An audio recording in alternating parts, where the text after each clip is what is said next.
Hi everyone, welcome to my YouTube channel.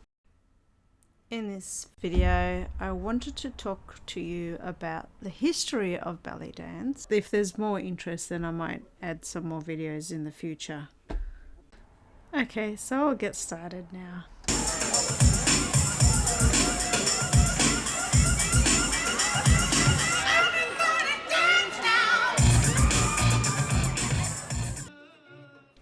This is the final part of the four-part series of history of ballet dance. In the final part of this series, I wanted to focus on the Greek aspect of ballet dance, which is popularly known as Tsifteteli. Greece and its ancient civilization and history has been a big influencer in the world, but also the world and other cultures have influenced Greece. Being raised as a Greek in Australia, it allows me to have more of a third-person perspective on Greek culture. And that's why I wanted to put more of a Greek focus on this video. As I said earlier, Greece has been influenced by other civilizations such as Egypt, India, and other cultures, which were older civilizations. And in part 2, I elaborated how the dance in goddess worship mimicked a lot of what we know as ballet dance. However, when Christianity came into the picture, the goddess worship disappeared, as well as the dance itself. However, somehow the dance has made a reappearance. In Greece, Tsifteteli has survived as a form of ballet dance, and that came about because Greece was under the Ottoman Empire power because of the whole war and the conflict. There was so much bloodshed.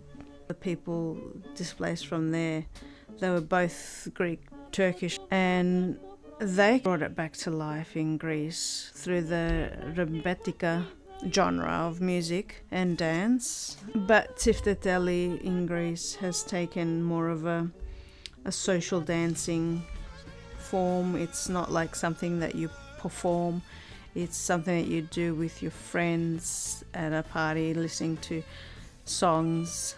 Rembetica was very sad sort of music, and Tsifteteli has changed where it can be happy music as well, and people at parties get together, and it's a very popular dance in Greece, so you'll see it everywhere and at a Greek function. I had a rare glimpse of a different form of ballet dance when I was in my dad's village when I was a teenager, and I saw this particular dance that one of the elderly women performed in a marriage ceremony where they had drums and they were playing the shanai, and this elderly lady would perform a dance that was very similar to the Romani Havasi, and I remember trying to imitate her, and I was sort of forbidden from doing that. It was like almost, I'm not allowed, it's disrespectful, it's going to bring shame to myself. But it was okay for this elderly woman to just go crazy with this sort of dance. And my father saw the Fellahin style, and he said, "Oh, that looks familiar. That used to happen in the village." So typically what would happen would be the single girls in their little plaits and flowers in their hair would wear a costume and carry baskets with food in them, fruits, ouzo, and go around the village when there was a wedding and invite people to come to the wedding and inform them when the wedding was. The wedding invitation would take the form of a traditional song or dance, and then would offer the basket of goods to the people who were invited. And it doesn't happen anymore, so it's all been lost.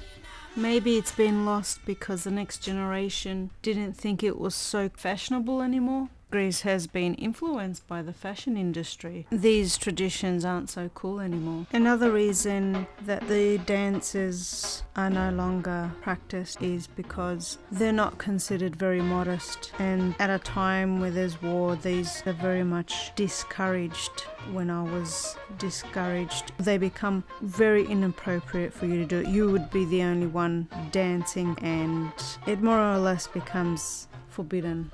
After the Turkish conflict, there were other wars, and I can say specifically the village that my father came from. For example, this is the Bulgarian war, and the men of the village went out to go against the Bulgarian invasion. So as a result of this, a lot of the women folk had to fend for themselves. They didn't have the men to protect them, and there were a lot of men trying to take advantage of the situation. As a result, a lot of the women in the village had to sort of be very extremely modest, to the point of not being able to dance and just be themselves and just concentrate on protecting their family, raising their family, while the men were away fighting the war. So this is the way that this dance has disappeared over the years, either by religion or by warfare and conflict, and in different parts and tribes in Egypt that still practice it, and in the Middle East, it being practiced privately amongst women for fun and for their own entertainment, and in Africa for childbirth purposes. And those Egyptian movies really brought it to the folk, because I remember seeing it with my parents and another Egyptian Greek family. We would watch Egyptian movies with this dance, and then I can get a hold of those movies, but I cannot get a hold of these other videos that they had, which were like belly dance competitions in those days in Egypt, which were so fascinating.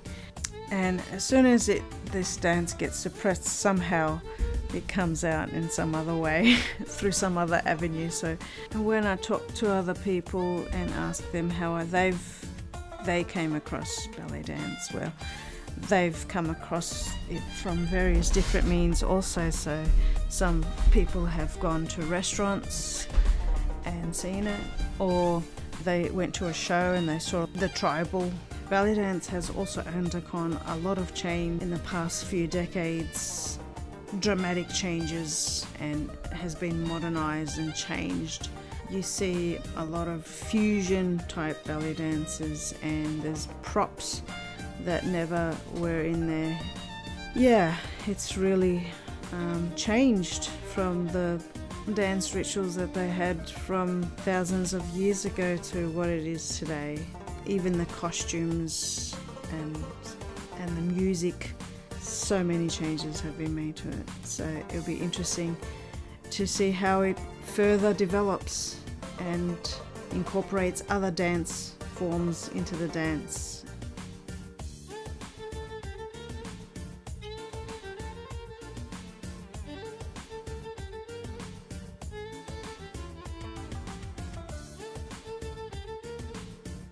Thank you for listening. If you like the content, please like, share, subscribe, put your comments in. Let me know if there's any other questions that you might have. And thank you for listening.